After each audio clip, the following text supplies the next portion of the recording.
Selam ana, Allah rəhmət eləsin. Allah bütün şəhidlərimizə rəhmət eləsin. Ruhları şad olsun, məkanları cənnət olsun. Valla haradakı şəhiddən danışılır, bilirik ki, orada şəhidin ruhu var. İnanıram ki, İlqarın ruhu şaddır. Mən özüm şəhidlərimiz haqqında kitab yazıram. İndiyənə kimi şəhidlərimiz haqqında 3 kitabım çıxıbdır. İndi 4-cüsünün üzərində işləyirəm. Orada İlqarın da şeiri var. Səkinə xanım mənə deyəndə tez kompüter açdım, çünki kitab elə başa çatmayıb. Baxdım ki, görüm, yazdı adını atdı, baxdım, gördüm ki, İlqarın adı var orada.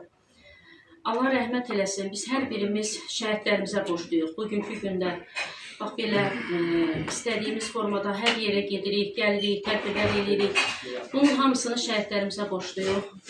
Əlimizdən gəldiyi qədər çalışırıq ki, şəhid ailələrinin yanında olaq, şəhid analarının yanında olaq.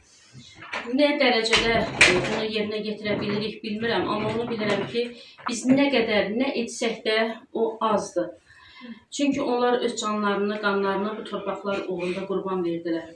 Ruhları şad olsun, məkanları cənnət olsun. İnşallah kitabım başa çatsın. Mən istəyərdim ki, siz də gələsiniz, ana. Orada iştirak eləyəsiniz. Çox istəyərdim ki, sizlər də gələsiniz. Allahın köməkliyi ilə. Mən də bir Cəbrayıllı kimi Cəbrayıl şəhidləri haqqında kitablar yazıram və başqa valla o qədər yazırlar ki, istəyirlər. Baxıram ki, başqa rayonlardandır. Hamı istəyir ki, öz şəhidi haqqında. Bir ana nə istəyə bilər? Bir ana ancaq istəyər ki, onun oğlu haqqında danışılsın. Bir ana nə istəyər? İstəyər ki, onun qapısından kimsə açsın, içəri girsin. Çünki o ananın oğlu bu torpaq uğrunda şəhid gedibdir. Ana qəlbi kövrək olur. Bilirəm ki, ürəyinizdə yəni biz onu hiss eləyə bilmərik, onu ancaq analar hiss eləyir.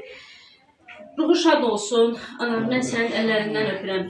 Sən İlqar kimi vətənimizə gözəl, qeyrətli, vətənpərvər bir oğul yetişdirmişsən. Ruhu şad olsun, məkanı cənnət olsun, ruhları qarşısında baş əyirəm.